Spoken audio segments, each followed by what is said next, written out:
We know you like talking Star Wars. We like talking Star Wars. So that's exactly what we're gonna do. This is The Wars and More.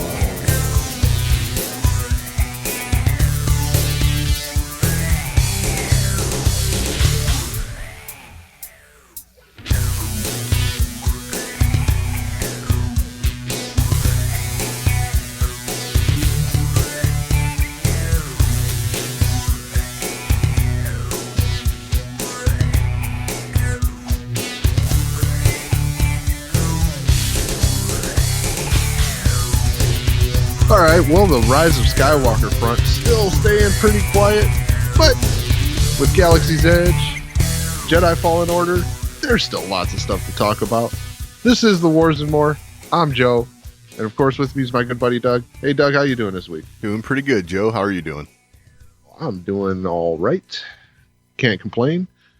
Right So, the big news this week is a little announcement over at Lucasfilm.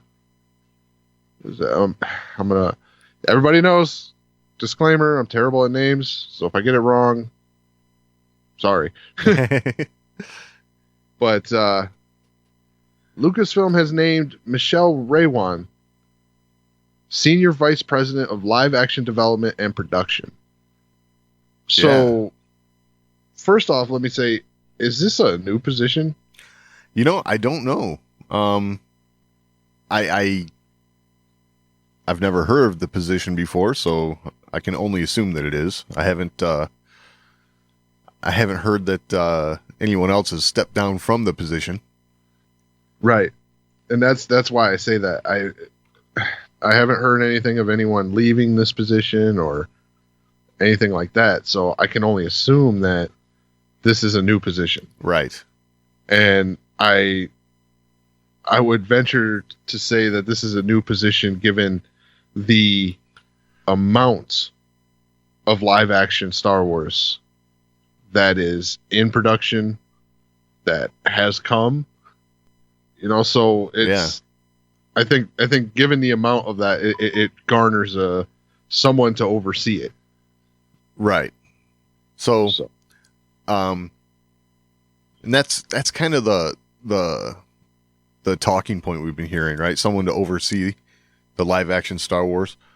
So the thing being tossed around on the internet here a little bit is she'll be the quote unquote Kevin Feige of Star Wars.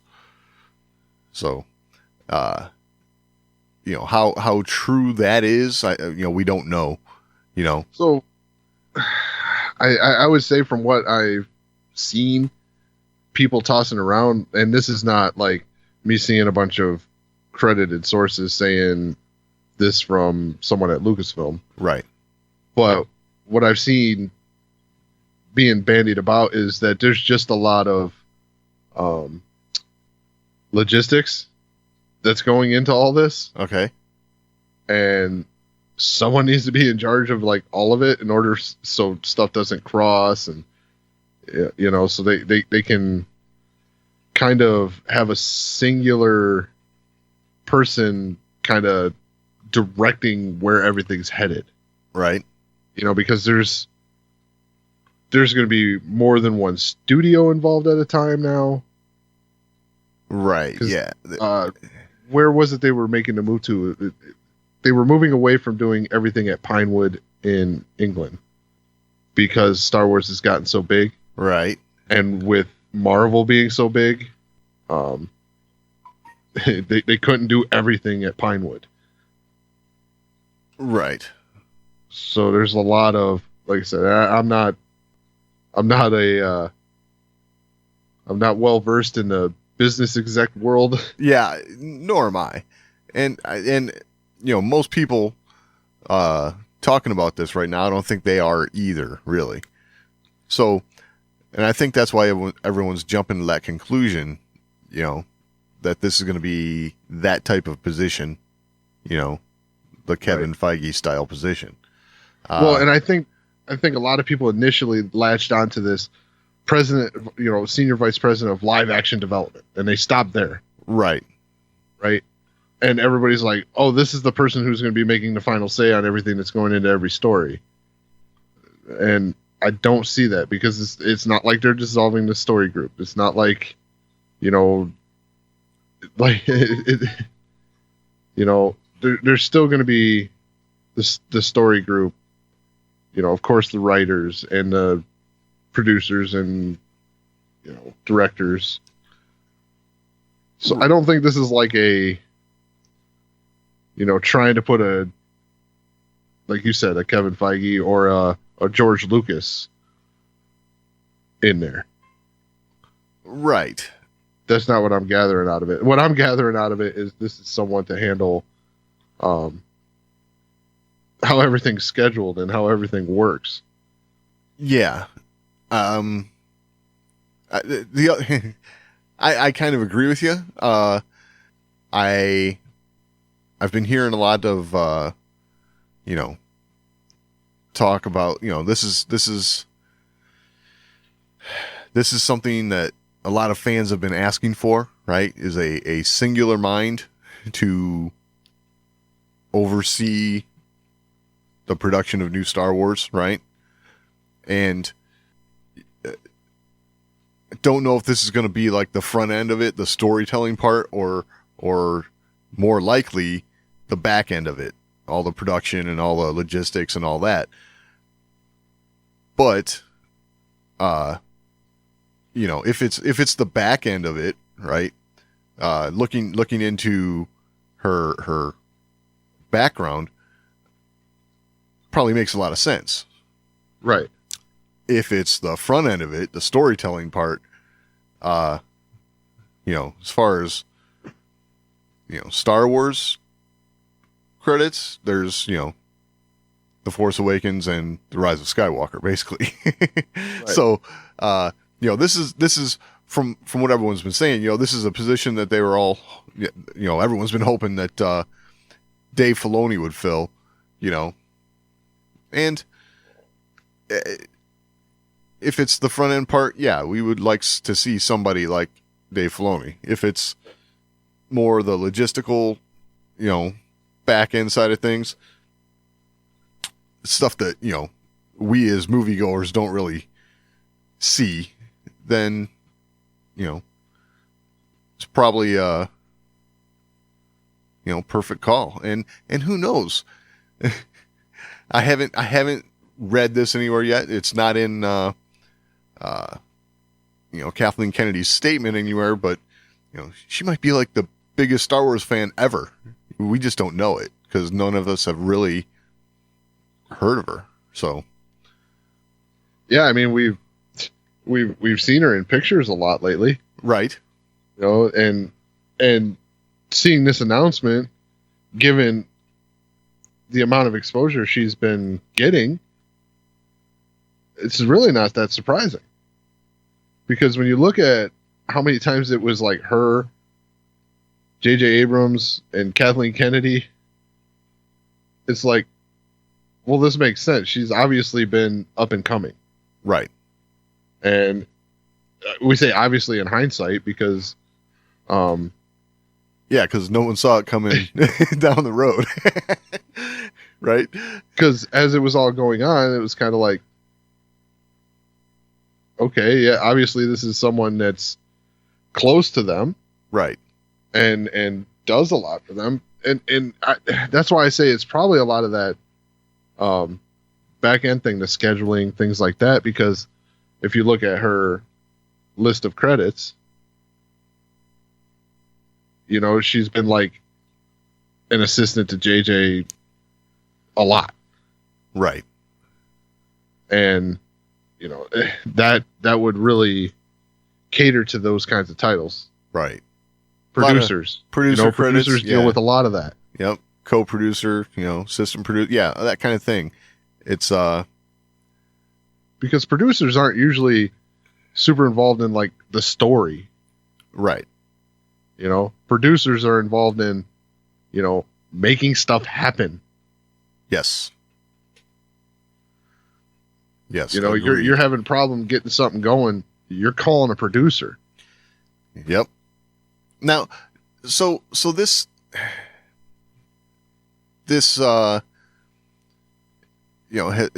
been, Kathleen Kennedy's got like 3 years left on her contract. So there's been talk about, is this who Kathleen Kennedy is grooming to take over for her when that contract runs out, if she decides to retire at that point or whatever. So, a possibility, I guess, but, really no evidence at this point. Well, I'll tell you what, any kind of promotion,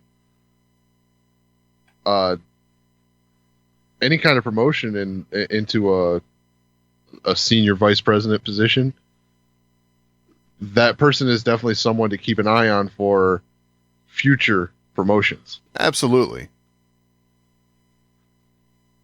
So it's a position that says they're going places. Yeah, for sure. But I mean, the only thing that indicates that Kathleen Kennedy would be going anywhere thus far is that there is a sunset on the contract she has, which could be renewed. We don't know. It's all hard to say at this point. So yeah, but even with the renewal, this could be the current person being targeted for that position. Sure, it could be. Absolutely. Which, again, I think we all hope that, she's the right person for the job and, does her part to make Star Wars just awesome, right? Yeah, I mean, well, you look at her, at what she's been involved in. Yep. Nothing on this list screams, look out. Yeah, exactly. Yeah, it's all quality. Yeah. So, yeah, there's no, oh my God, she did that. Right. Everything's like, okay, yeah, that was pretty good. Yep. Yeah, totally. One of her highest accreditations would be she was a co-producer on Star Trek Into Darkness. Right. And and yet to see, she's a producer on The Rise of Skywalker. Right. So that would end up being her highest prior to this. But before that, co-producer on The Force Awakens, co-producer on Star Trek Into Darkness. Right. So nothing. It's nothing to, turn your back to. Right. Those are quality films. So obviously, there's a lot of association with J.J. Abrams there. Yeah. So well, she was with Bad Robot. Correct. So, I guess if you're a J.J. Abrams fan, and like what he's done with the franchise, then, it's all good news. So, which, not complaining as far as that goes. Yeah, like what he's done so far. Right. To be determined. Yes. His real test is coming up. That's for sure. But I'll tell you what, like when they said they were bringing J.J. Abrams in to close it out, it was kind of a, yes, this is the guy to do it. Right. So, and a lot of directors will say time and time again, their success is really dependent on their team as well. So yeah, exactly. If she's on that team, then she's credited with a lot of that success as well. Right. So yeah, it's on the surface definitely seems like a good choice. Right. But as with any position, We'll be watching your career with great interest. Yes. Not so nefariously though. That's Yeah, not so, yeah. That's funny. Not so I know what you're gonna do, so Right. But I guess from our point of view then, that whole singular mind behind the story is still open, basically. Yeah. So yeah, I that's not saying that when it comes down to dispute or something that would completely conflict with things, right, that she's not the one that's going to bring the hammer down on that. Right. I think that's, being in charge of live action. Yeah, she's probably going to be the one that's going to say, no, you. And I think it would be more in those situations where it's like, no, you cannot do this. Right. It would be more of that than you need to do this. Yeah. So less telling you what you need to do and more telling you, yeah, you can't do that. Yep. I would say the story group is still going to be your, when it comes to what's allowed and what's not allowed and, where things can head, that's still going to be your ultimate decision-making group. Right. I don't feel like this is like a singular source for your story going forward. Agreed. Yeah, I think that it's definitely a position of maintaining some level of continuity and production standard. Yeah, totally. I would say production standard would probably be more important in this position, making sure that, when you do a live action series, that it's not too far of a departure from what you would do in live action film. Right. It's Star Wars. You've got to maintain a certain standard of quality. Exactly. And this is the person that's going to ensure that. Yep. Yeah, but when it comes to all the, the quote unquote, is it canon stuff, I'm sure there's going to be, like you said, there's story group. She will defer to a team. I'm Yes. sure. Because I can tell you what, right now, from what I can tell of what this position should entail, she's not going to have time to be like going back and looking at every little thing that happened ever in Star Wars and Right. making sure something fits. Right. So That's not what this position's for. right. Like I said, I think quality of production and continuity of production is what this position is meant to uphold. Exactly. Now, I will say, and I don't, the statements on Lucasfilm.com. So, if you want to, you can go ahead and read it there. But, Kathleen Kennedy was quoted during making the announcement.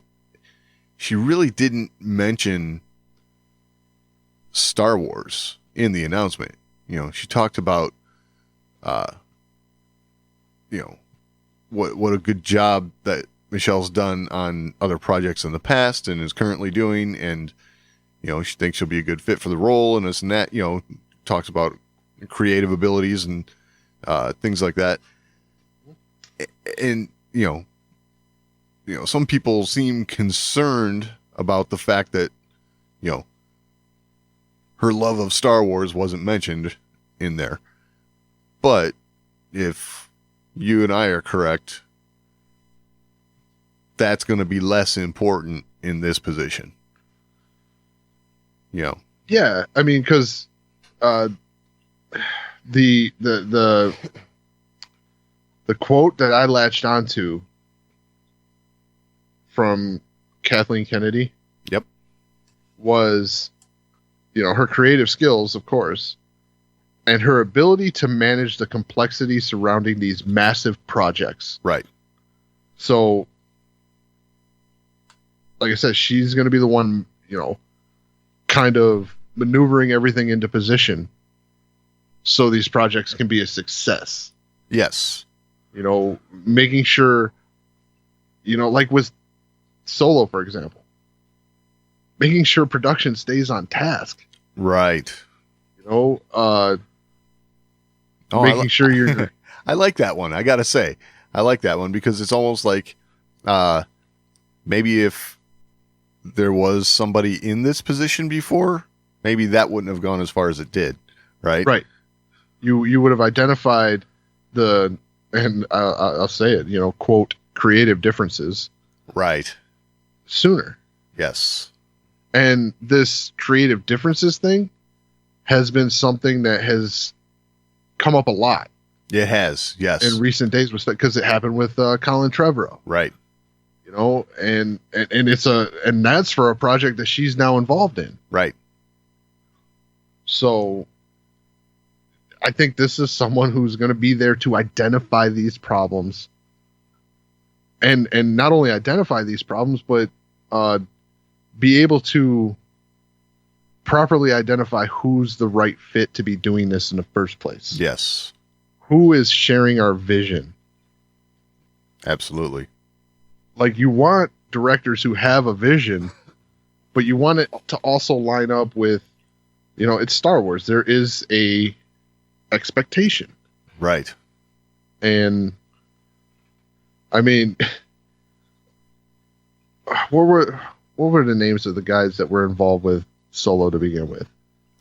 Oh, you're killing me.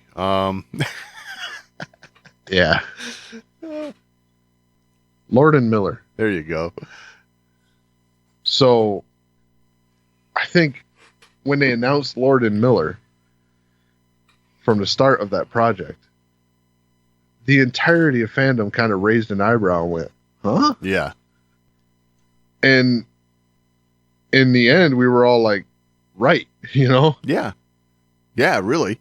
I mean, not saying those guys aren't great filmmakers. No. But their style for Star Wars was like, it didn't gel in our minds. Right. Exactly. To us, it felt like with them doing Solo, and I say this in the nicest of ways, but to us, when they announced their involvement in Solo, it felt like Solo was going to be a parody project. Right. Yeah. So I think this position and her being in this position, the idea is to identify stuff like that early. Yes. And as you said, most of fandom kind of, raised an eyebrow to that, right? To Lord Miller's hiring for Solo. And, that could just be one small part of maybe what she's keeping her finger on the pulse of, right? Mm-hmm. If fandom's reacting a certain way, why is that, right? Let's look into that. Let's, it could all be part of it, right? So, yeah. I think, for anyone who's worried that, this is somebody who's going to be directing where the storytelling's going, I don't think that's going to be the case here. So, No, and I don't think so. Okay, yeah, Marvel has this, right? Right. A singular person that directs that kind of thing. Right. And to be fair, Star Wars had that with George Lucas until he sold the company. So there is that. But yeah. But even since then, even since George was that singular vision, yep, Star Wars has grown. Yeah. And it's grown ever more complex. I don't think Star Wars can have one person at the head of everything, deciding where the story's headed. I don't think that can happen. There's too much going on, and it's too complex. I wouldn't say this person would be necessarily deciding, but No, but I'm saying that's the idea behind that singular voice, right? yeah. Is that this one person would be saying, no, the story has to go this way. Right. And I wouldn't even want and I love Dave Filoni. I wouldn't want Dave Filoni being the only person saying this is where Star Wars is going. Not with how Star Wars has grown. Right. And not with everything we're seeing, how wide of a span Star Wars is going to cover. You're talking thousands of years of continuity. Yeah.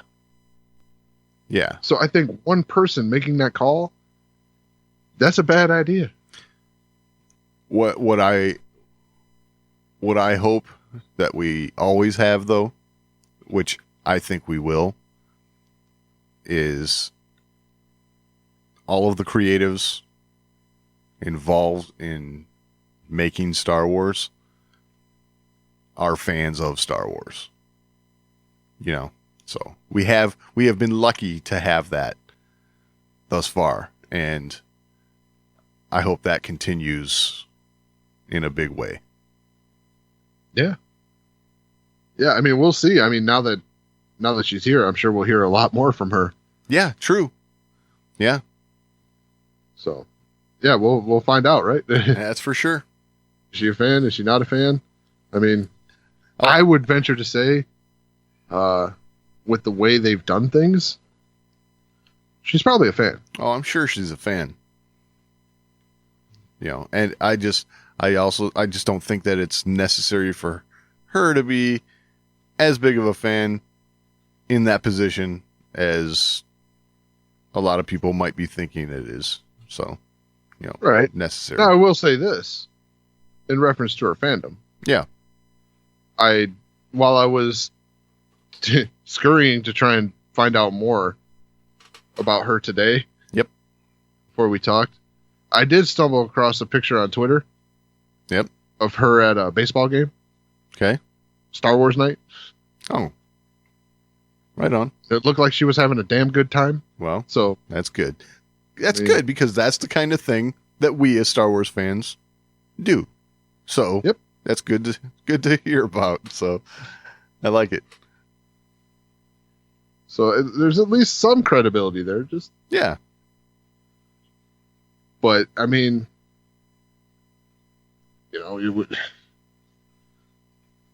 we're not going to know everything about everybody's fandom. Period. But right. The stuff's getting too big, man. That's true. That's true. And we talked about the position and the complexity of what that position is going to entail now. Vice president of live action development. Right. I mean, the amount of live action projects coming up in the future, and how many of those projects are going to be overlapping in production is insane. Yeah. I mean, you're talking 2 live action series and 6 live action movies in production. Yeah, true. So a lot of them are in early production. Yeah. But I was just about to say she hasn't necessarily had a hand in season 1 of The Mandalorian, right? But she's going to have a hand in season 2. Absolutely. You bet she's going to have it. Right. She's going to have a hand in Cassian. Yep. And then all 6 of the movies on the slate. Right. So that's a lot of stuff that's in the works. Yeah. So having someone in charge of live action's probably going to be pretty important. Yeah, totally. I wouldn't be surprised if you're going to see a move like this for stuff like animation. Oh, could be. I would not be surprised if you see a position like this open up in the animation realm sometime in the near future. Yeah, we'll have to just. Because they're showing no signs of slowing down there. Yeah, I know. I, again, my mind first goes to Dave Filoni, but hey, he might be busy directing something else. You never know. So, because I don't really see Dave in a position like this because Dave is a creative. Yeah, for sure. And a creative in the, and I shouldn't say that like she's not a creative. Right. She obviously is, but Dave Filoni is an in the trenches creative. The storytelling trenches. Yeah. Yeah. I get it. He's one of those guys, and I would hate to see Dave move into a position like this, because a position like this I think is going to take him more hands off. Yep. Not down in the weeds, really working on it. That's not what this position is going to entail. Right. Would I love to see him be promoted? Yeah. I'd be happy for Dave to be promoted. But you can promote people out of their wheelhouse, Yes. Yeah, and I don't want that to happen for someone like Dave Filoni. I want him to be telling Star Wars stories for as long as he wants to be telling them. Right.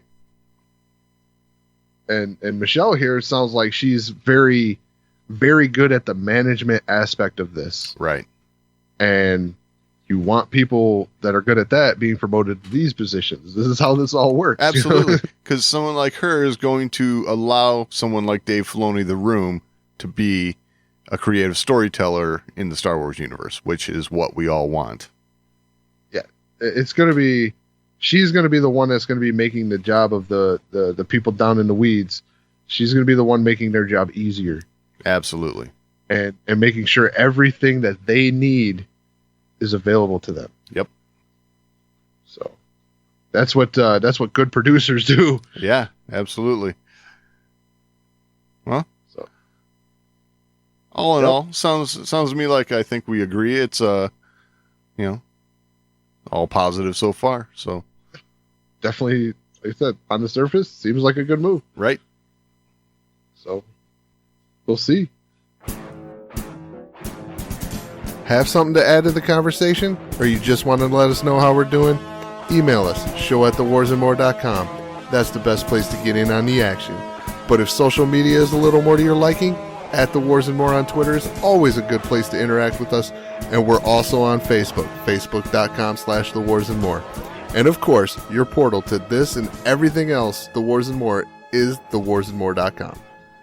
All right, so there's one person that every time they pop up and decide to talk Star Wars, it's super enjoyable.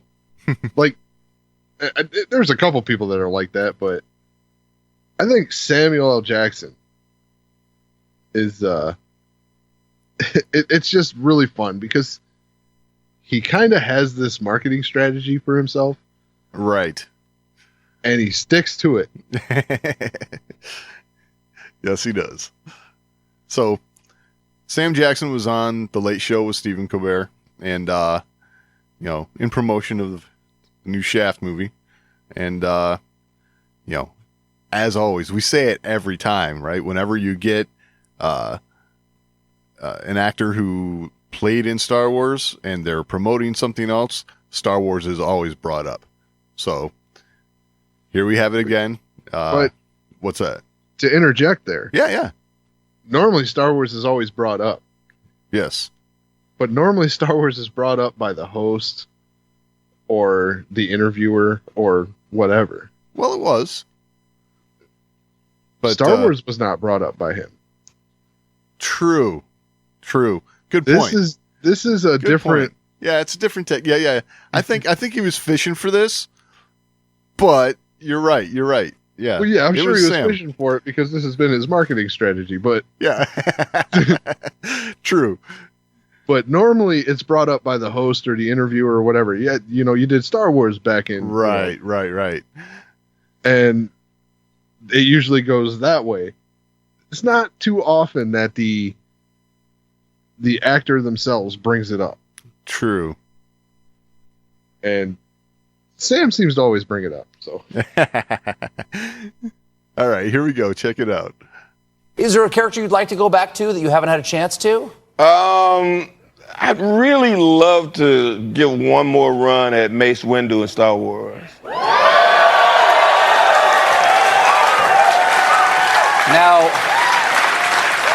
do you see a way that he survived the attack of... There's a long history of one-handed guys in that were Jedis that have lightsabers that still make it. But he fell out a window and everything. Jedis can fall from incredible heights and not die like cats. What are you talking about? Canon. That's canon right there. You gotta love Sam Jackson. oh, and so I was at Celebration in Orlando. Right. And they had a video from him. Uh-huh. And he said the same stuff. Right. And it was like, he said, I'm just saying, Jedi can fall from incredible heights and survive, like it's just, he didn't say, like cats.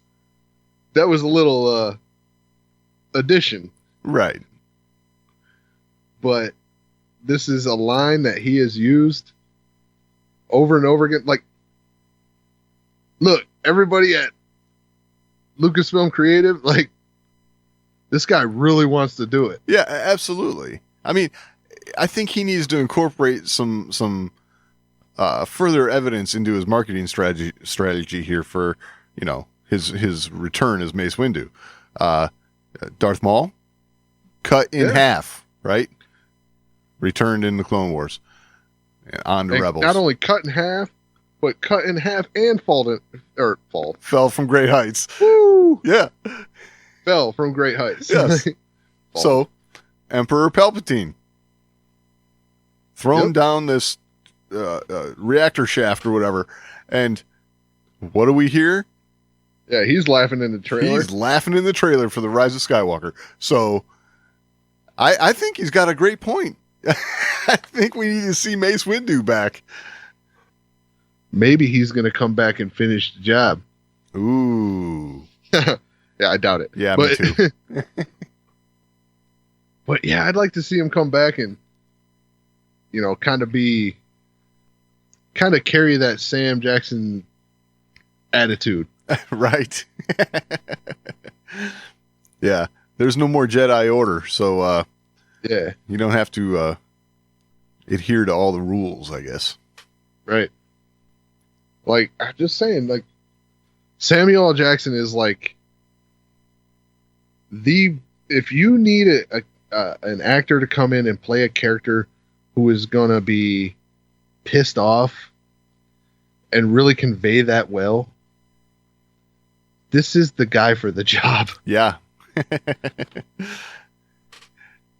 Yeah. I mean, no one can convey that like Samuel L. Jackson. Very true. He could definitely pull off something like that. Yeah, and like a former Jedi, let's say that. A former Jedi, hell-bent on revenge. Right. I mean, can you think of a better guy? No. That'd be awesome. Be a nice little side story for it could be like a one shot for Disney Plus or something. That'd be perfect. Okay, Lucasfilm. Got that? Yeah, and you got to get that "say what" again. Yeah. Worked in there. Oh. That'd be funny. I just watched Pulp Fiction recently. Oh, nice. So that's why I say, like, yeah, no one can convey pissed off like Samuel L. Jackson. Yeah. I can see it. Palpatine's all surprised and he's looking at him like, do I look like a bitch? Yeah.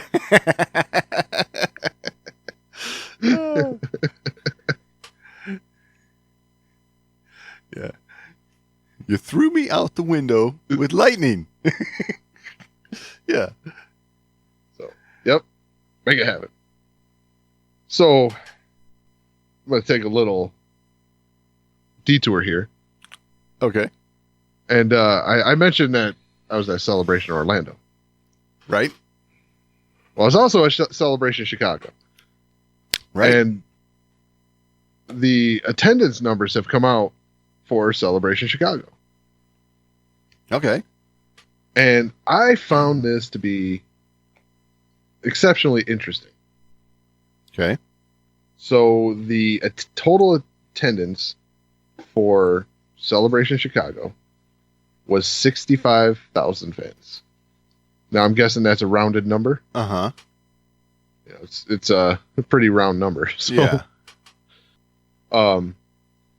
But I found this interesting because we talked about Chicago and how awesome Chicago would probably be for this.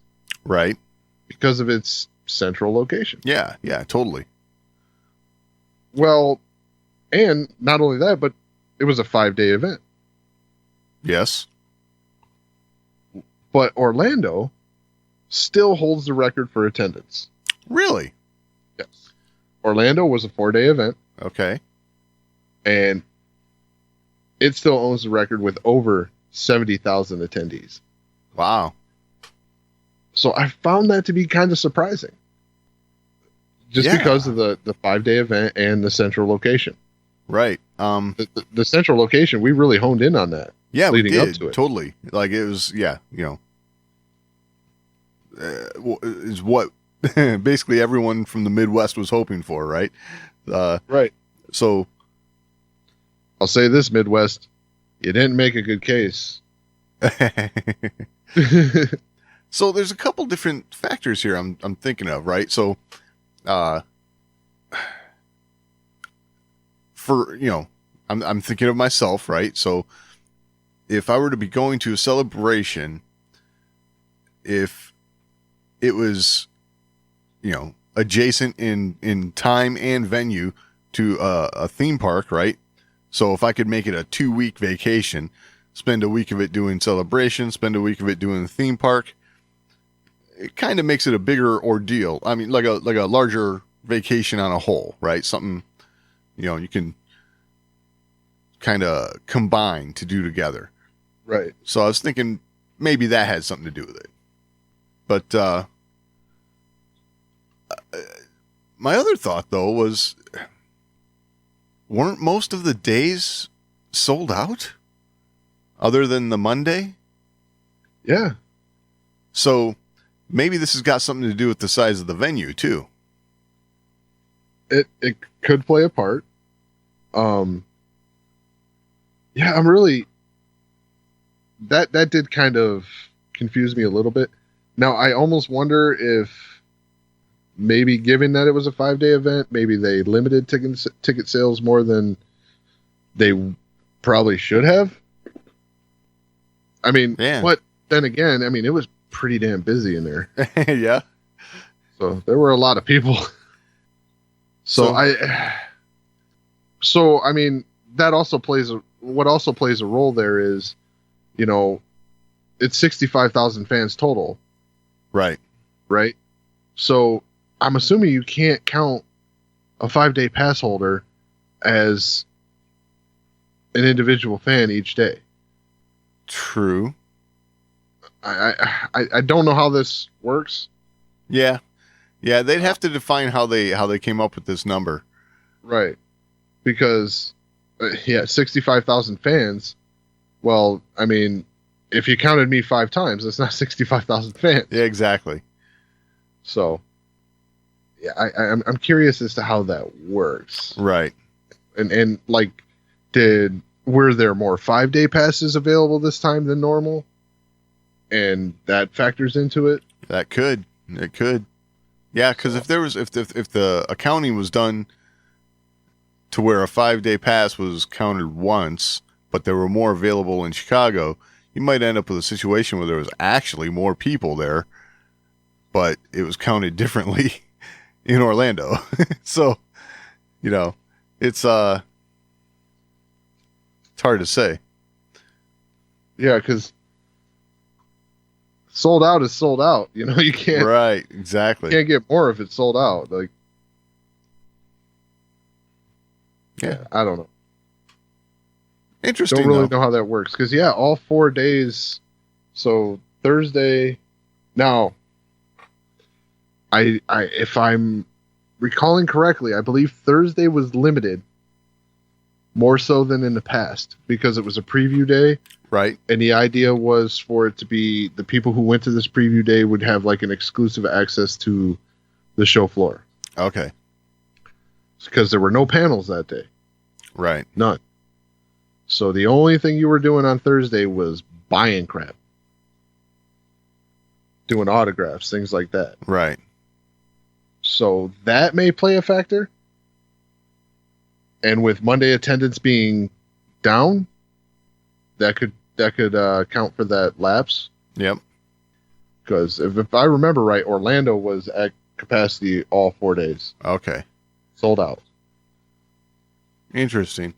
It's hard to say. It's hard to say how the accounting went, but I guess on paper it's going to go down as not quite as successful as Orlando. But Yeah, 65,000 people still successful. I was going to say it's nothing to sneeze at. Nothing to sneeze at. So we'll see what Anaheim does. Right. If it comes down to they limited it too much, I bet they don't make that mistake again. Right. Exactly. And again, you have the other thing I was talking about. Theme park. Yeah. So. And I'll say this, I will say my experience in Orlando was much different than Chicago. Yep. When I was waiting outside to get in the building in Orlando, I was in shorts and a t-shirt. Yeah. It was approaching 80 degrees, palm trees are blowing in the wind. Uh-huh. Chicago, we got 7 inches of snow on Sunday. Right. So, yeah. It kind of affects the atmosphere. it was a little different. Yeah. So, yeah. We'll see what Anaheim does. I'm sure Anaheim is going to eclipse this. And Orlando. Very well could. Unless it's too soon. Right. Yeah, that could also be the other thing. But if I know Star Wars fans, they'll be all right. Right. Maybe it doesn't sell out as quickly, but it'll get there. Yeah. We'll see. We ain't got to wait long to see how ticket sales are going to do. Right. Another week or two. Tickets will be on sale by the time this is out. So, yeah. Yeah, so if by next show we're talking about certain days being sold out already, yeah, then we know. they're going to do all right. Yeah. All right. So, Galaxy's Edge. Seem to keep coming back to Galaxy's Edge. Yeah, makes sense, right? Yeah, it totally makes sense because it's what's happening in Star Wars right now. That's for sure. Yeah, and it's definitely getting some positive reactions. Oh, for sure. I haven't seen too many people going, "Yeah, I went to Galaxy's Edge and it sucked." I haven't seen that at all. So if Yeah, no. I was trying to be objective. Right. If you saw somebody, I'd like to see this because it'd be an anomaly. Yeah. I think if you see that right now at this point, like with the people who have gone so far and how exclusive that's been, I'm pretty sure that would be more like a Rotten Tomatoes review. Yeah, right. like they didn't even go. Yeah, exactly. Yeah. So got a little more information on what some things cost at Galaxy's Edge. Yeah, this is kind of interesting because we might have mentioned already the building your lightsaber experience there at Savvy's workshop. Yep. that's like a couple $100. Yeah, you know. $199, right? Yep. And the droid builder workshop, that's like about $100. Yep. So, those are like pretty run-of-the-mill purchases you can make, and I think, there's no doubt that any Star Wars fan would be like, yeah, it's totally worth it. Right up, you get the experience of doing it in both cases, and pretty cool to experience and do. But yeah, I'll say this about the droid. Yeah. So I've seen a lot of the building the droid. I haven't seen too much of the lightsaber. Right. They've kind of kept that under wraps. Yes. Pretty well. But the droid, they've shown a lot. Yes. And I'll say this, it's a little less than I expected. Oh, as far as the assembly? The building? Yeah. Yeah. It's, you pick out a couple parts. Basically you can decide whether you want a matching droid or a mismatched droid. Correct. And that's it. Other than that, it's like 4 pieces that come together and right. Tighten a couple screws down and, they activate it for you. So, yes. But I will say, for someone like you or myself, who we are both very mechanically inclined. Yeah. We look at that and go, really, that's it? But someone like... disclaimer, real quick. Yeah. I'm still going to do it. Right, of course. But for someone like my wife, she saw, videos of this, and she is all about it. She wants to do this now. So, that's... Yeah, Chris Ann was the same way. She's like, yeah, we got to build a droid. Yeah, exactly. Sure. So, and I think that's primary demographic of who they're going for. Not necessarily like, wives and girlfriends, but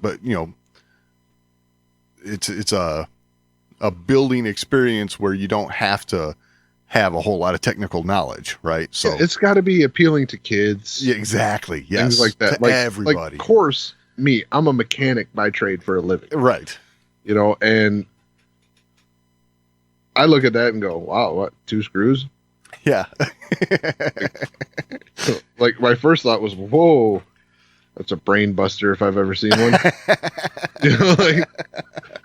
But I understand that's not what it's about. Exactly. What it's about is if you're a kid going in here and you want to take a blue, head to a BB unit and orange ball, right, and put that blue head on the orange ball, that's cool. Yep. Hell, that's probably what I would have did as a kid. Right.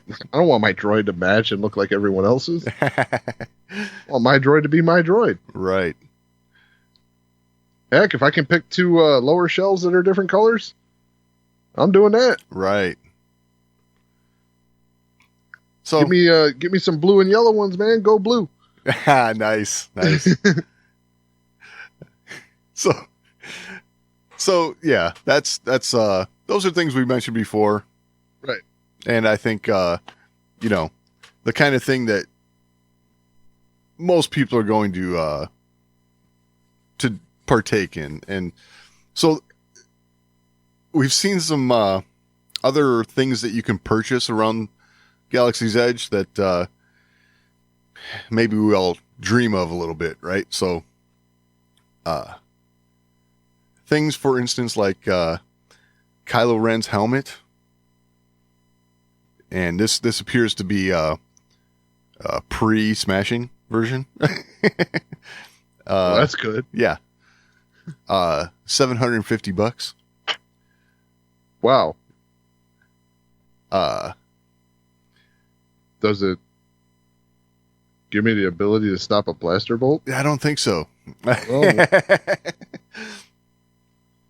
You can get a First Order Stormtrooper helmet for $400. So this is one right here, I got to say, I thought was really interesting. I'm curious to see how this goes over. Is a First Order Stormtrooper set of armor, head to toe, $6,615. Wow. So like my first impression is like that's like kind of expensive. Yep. Because I may be a little off here, but I'm pretty sure you can get a set of Stormtrooper armor for somewhere around $2,500 to $3,000. Really? But I don't know what the quality difference is here. Right. Not sure either. I'm sure this is going to, this is obviously officially licensed. It's probably screen accurate. Right. Which, we all know the 501st are pretty good at that sort of thing. But, and that was my initial thought, right? If you're going to do something like join the 501st and, have Stormtrooper armor, I thought part of the whole appeal of that was to build your own set of armor. Yeah, it's kind of a rite of passage. Yeah.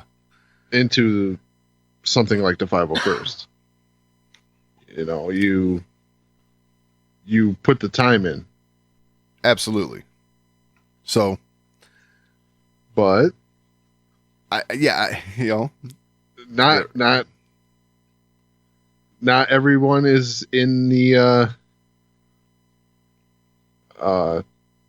either desire or ability or whatever to build their own armor. Right. And the people that are selling armor that is made, they built their own armor first. Right. But They have the stuff to build armor, so you might as well make a few more and make a few bucks, right? Exactly. So, yeah. I don't know. 6,000 seems a little steep, but I may be wrong. Yeah. I mean, I guess I can always Google it real quick. Well, while you're doing that, yeah, keep going. There's all kinds of other things like you can get hats and sweatshirts. Sweatshirts are about $45. You can get a set of toy binders, right? Like the kind they slap on Rey when she boards the Supremacy. $20. Totally worth it. And then they have the, all the kind of stuff you would expect to see, like the pins and things like that. So those are average around the $10, $12 range,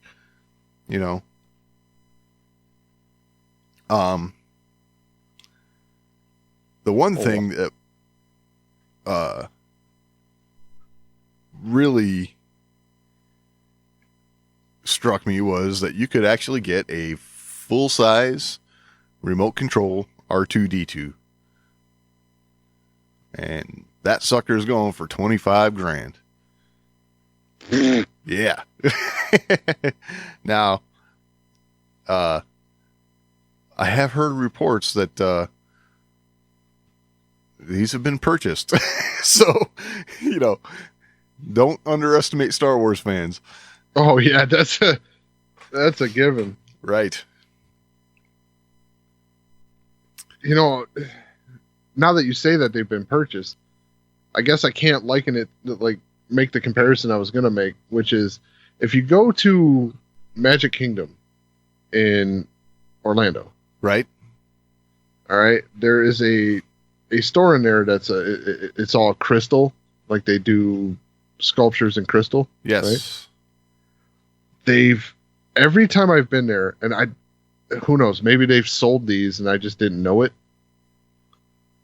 But every time I've been there, there's been this crystal sculpture of the castle. Oh, right. And it is super intricate and super detailed. And it is right. It's like ridiculous amount of money, like 25 grand. Like, yeah. Right. Mm-hmm. And I've seen it every time I've gone there. So I assume that it's the same one. But maybe it's not. It's possible it might not be. Yeah, you never know. But I mean, yeah, we're comparing a, crystal sculpture to an R2-D2. I mean, it's kind of no comparison there. Yeah, give me the R2-D2. Yeah, for sure. So I looked up screen accurate stormtrooper outfits. Yes. Stormtrooper armor. Yep. And yeah, I was a little high. Oh, really? Yeah. So you're looking at somewhere between $1,000 and say $1,600. Okay. Now this would be original trilogy armor? Both. Okay. Yeah, I'm looking at Last Jedi Executioner armor. Okay. It's $970. Wow. Okay. Well, something to bear in mind then. and some of these things are whether it includes the undersuit, the blaster, things like that. Ah, gotcha. That's where your variance in price is coming from. Okay. The ones that include the undersuit, the blaster, things like that, they're all the way up to, like I said, around $1,600. Okay. Cool. Now, I don't know if these are including like voice changers and all the stuff that the 501st puts into it. Right. Yeah, it's hard to say. So I'm sure this is just saying armor. So I'm assuming it's not including stuff like the voice changers and speakers and microphones and right, all that. Because that's one thing you can say about the 501st. They all sound like stormtroopers when they talk to you. Yeah, exactly. But yeah, helmets are like the most expensive. Oh yeah. Helmets run from, they're actually, their helmet price is actually pretty spot on. Oh, really? Yeah. Okay. So their helmet prices are, you said $400? Yes. Yeah, you're looking at anywhere from like $270 to $380, things like that. Okay. So the ones that have the voice modulation and stuff like that are higher. Huh. Well, it'd be interesting to see, if this officially licensed stuff through Galaxy's Edge is, I'm sure it's got all the bells and whistles, for that price Right. it should. So, but keep in mind, we're talking about theme park prices here too. I mean, It's a true. beer's $12. yeah, exactly. Well, here's a good example, right? So you can get the a cylinder pen. So it's an ink pen that you could use and write with, but it's like the Imperials or the First Order officers have the cylinders attached to their uniform, right? So it's like $35. So, but it is a pen. So $35. also something that my wife would love, I'm sure. She's like all about ink pens. So I don't know. It's weird, but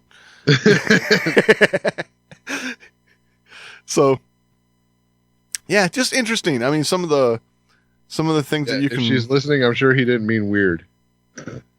Oh, she's fine. She.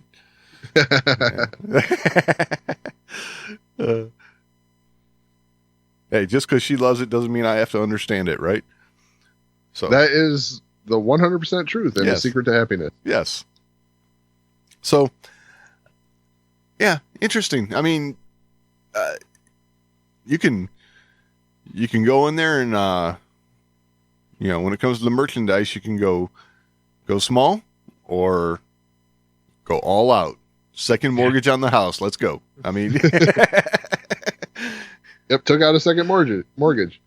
But I have an R2. That's right. Take that. Yeah. I showed you. Hey, I can tell you this.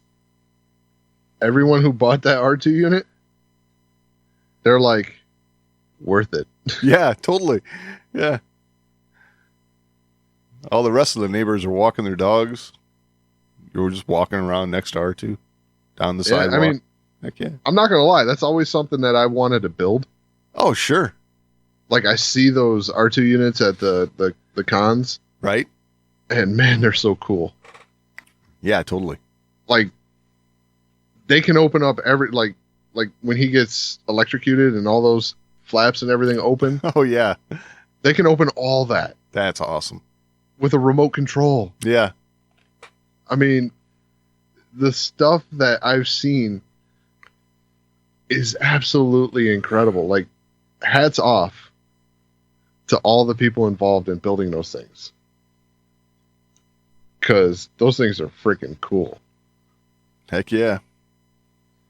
And to see the way, like, kids especially react to seeing those things. I mean, and the people walking around controlling them, they do a good job at hiding the fact that they're carrying a remote control with them. Oh, yeah. And kind of staying in the background, like they're not even there. Right. And in Chicago this last time, there was one time I was coming back from the right around the podcast stage area. So anyone who was out there would know what I'm talking about. Sure. And I'm heading back to the escalator to get back up to the main floor. And there was a guy controlling an R2 unit. And he was pretty far back, keeping his distance and everything. And there was a little girl who just lost it. Was so happy to see R2. That's awesome. And he kept his distance and controlled him in a way that really engaged her. Uh-huh. I'm just like, that is just so cool. And like all the things that he was able to do with R2 there and he was running this controller, like he's got both hands behind his back running this controller. That's so the kid don't see it. Yeah. So for that little girl, that was R2-D2. Absolutely. Yeah. Totally get lost in that experience. Complete immersion. Just like it was almost like a complete acting ability out of this guy, Right. So, and he had the motions down, like R2, like kind of came up and kind of went front back, like kind of backed up and moved, and dome spun around and whistling beeps and things like that. It's like, that is cool. That is really cool. So he made that girl's day. Awesome. So yeah, and the whole time they're taking pictures and things like that, and he is completely separate from all that. Like it was R2 being R2. Sweet. All right, last thing. Jedi Fallen Order. Ah, yes. So we were talking last week about how there's a lot of comparisons from The Force Unleashed. Right. We were assuming this is going to be a super linear story. It's going to pretty much be like The Force Unleashed. Yeah. And turns out it's going to be less linear than we thought. Right. It's going to have a little bit of that open world feel, but not quite open world. Right. Exactly. So you're going to be able to get on. Oh, go ahead. No, feel free. Go ahead. Okay. So it seems like you're going to be able to get on your ship, go revisit stuff you've done. Yep. and kind of work to get your abilities built up. Right. Level up your character, if you will. Right. So if you're having trouble in an area, you can go back, do some work, build your strength, go back and complete that area. Right. So kind of cool in some ways to me. I mean, I think it's going to give you, like you said, a little bit more of that open world feel. But, you know, you are still going to be kind of like, you know, running through what would you call it? Like a certain path they want you to go through, but, you know. Yeah. So this sounds to me like instead of going to a menu and selecting older missions. Right, yeah. You're going to get on your ship. Yes. You're going to avoid loading screens altogether and go do this.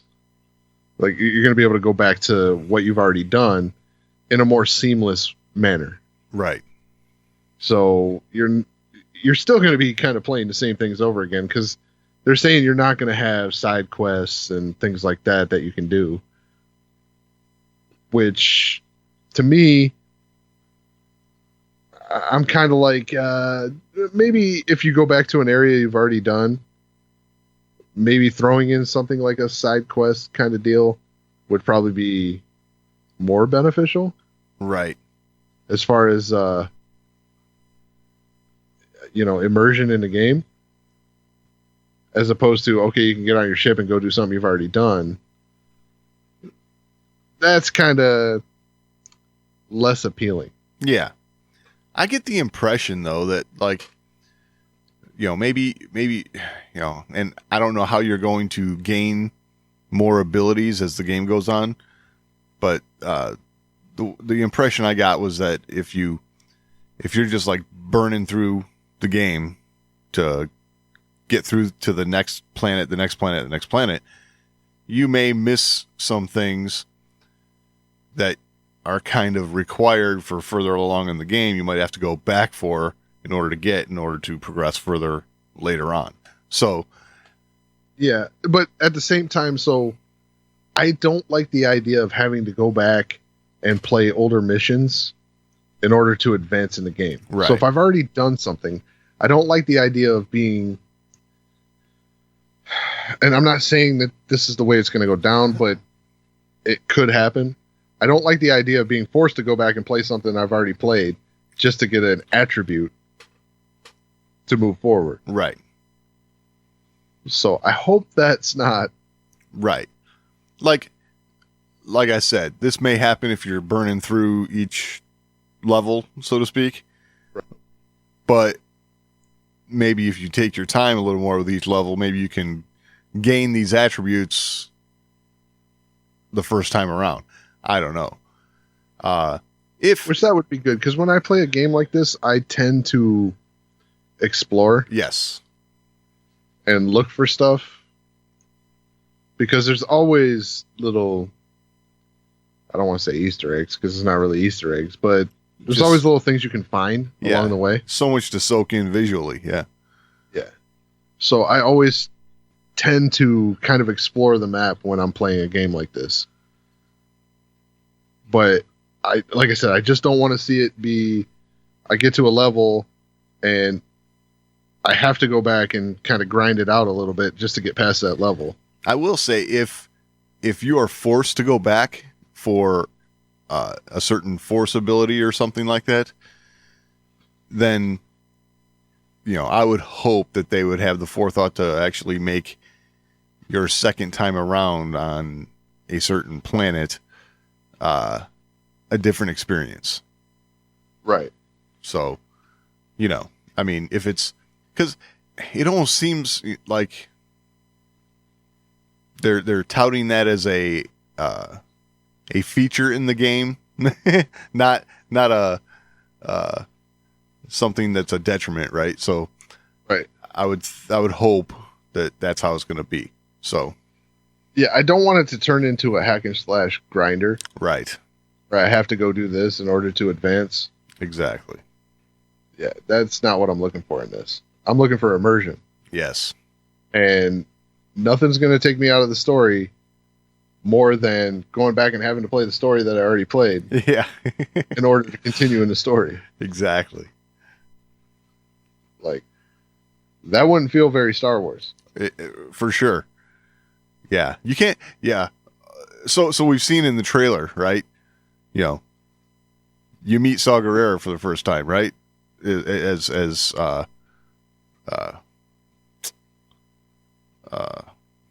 character's name. Kaz? Cal? There we go. So if you have to go back, you know, you don't want to sit through a scene where you meet Saw Gerrera for the first time the second time around. Yeah, that sort of thing. That wouldn't work, right? That's no. Yeah. So yeah, hopefully this is something that they've put forethought into, and you know, it'll work out. And even though you're going back to a planet you've already visited, maybe you're doing something a little different. That'd be cool. Yeah, because that would feel like all the bad things of a Batman comic to me. Right. like, oh, we're in the next chapter, but I got to see how Bruce Wayne's parents were killed again. Yeah, again, yeah. You know, like for the 978th time. Right. Yeah. So, yeah, I don't want that. Right. But, all right. If you have anything to add, you can always email us, show@thewarsandmore.com. It's the best way to get a hold of us. We're also on social media, @thewarsandmore on Twitter, facebook.com/thewarsandmore. You can find all that and all the ways to find a show over at thewarsandmore.com.